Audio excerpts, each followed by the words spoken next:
Hi viewers, welcome to Masakutti channel.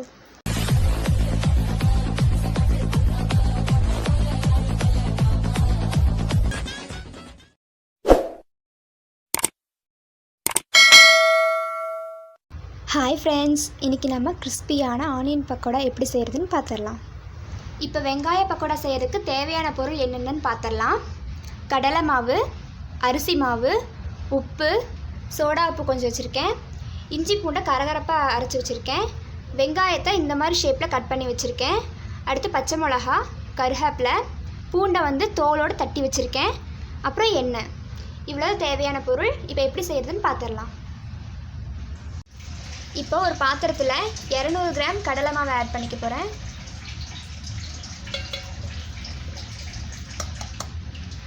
அந்த 200 gram கடலை மாவோட ஒரு 4 டீஸ்பூன் அரிசி மாவு சேர்த்துக்கிறேன்.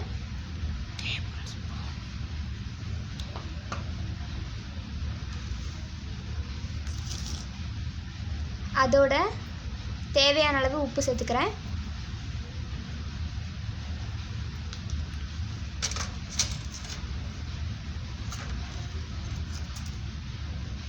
அதோட கொஞ்சம் சோடா உப்பு சேர்த்துக்கிறேன். சேர்த்து நல்லா பிசைஞ்சு விட்டுக்கணும். இப்போ மிக்ஸ் பண்ணி வச்சுருக்க மாவோட நம்ம நறுக்கி வச்சுருக்க வெங்காயத்தை போட்டுக்கலாம். அதோடைய நறுக்கி வச்சுருக்க பச்சை மிளகாயும் போட்டுக்கலாம். இதை போட்டுட்டு நம்ம கரகரப்பாக அரைச்சி வச்ச இஞ்சி பூண்டு அதையும் இதில் ஆட் பண்ணிக்கலாம்.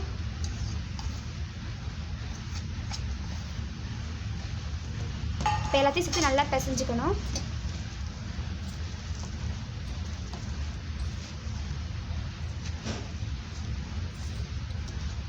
இப்போ இதோட லைட்டாக தண்ணி சேர்த்து பொழு பொழுன்னு வர மாதிரி பிசைஞ்சுக்கலாம்.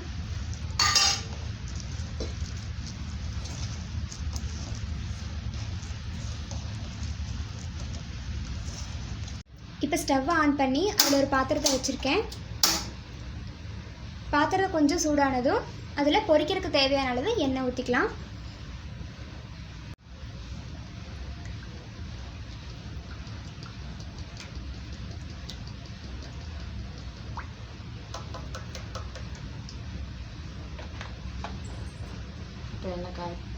இப்போ எண்ணெய் காஞ்சிச்சான்னு செக் பண்ணிடலாம். நல்லாவே காஞ்சிருச்சு.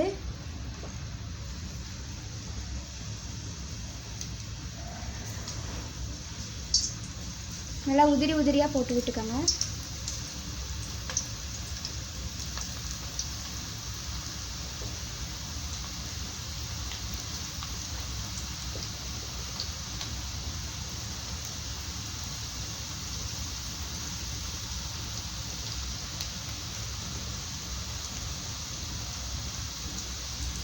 இப்போ இதை நல்லா பெரட்டி விட்டுக்கலாம். இது நல்லா செவந்து வரணும்.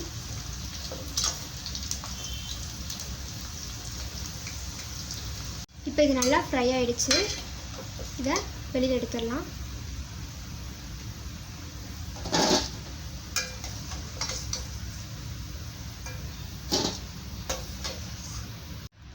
இப்போ இதே மாதிரி எல்லா மாவையும் பொறுத்தெடுத்து வச்சுக்கலாம். இப்போ அதே எண்ணெயில் தட்டி வச்சுருக்க பூண்டை போட்டு பொரிச்சு எடுத்துக்கலாம்.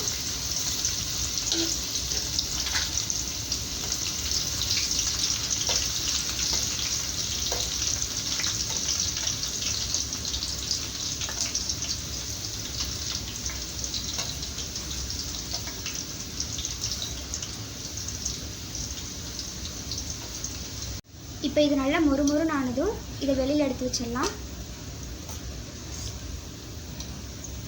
இப்போ அதே எண்ணெயில் கருவேப்பிலையும் போட்டு பொரிச்சு எடுத்துக்கலாம்.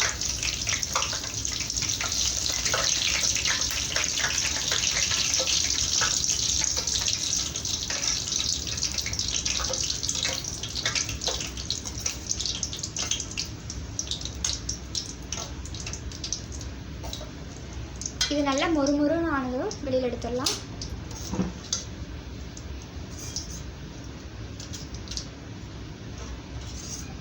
இப்போ பொரிச்சு வச்சுருக்க எல்லாத்தையும் இதோட சேர்த்து மிக்ஸ் பண்ணிக்கலாம்.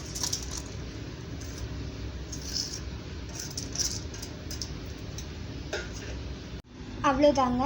இப்போ நம்மளோட கிறிஸ்பியான ஆனியன் பக்கோடா ரெடி ஆயிடுச்சு. இந்த வீடியோ உங்களுக்கு பிடிச்சிருந்தா லைக் பண்ணுங்கள், ஷேர் பண்ணுங்கள், கமெண்ட் பண்ணுங்கள், மறக்காமல் சப்ஸ்கிரைப் பண்ணுங்கள். அப்படியே பக்கத்தில் இருக்க பெல் பட்டனை கிளிக் பண்ணுங்கள். அப்போ தான் எங்கள் எல்லா வீடியோவும் உடனுக்குடன் உங்களுக்கு கிடைக்கும். Thank you. See you in next video.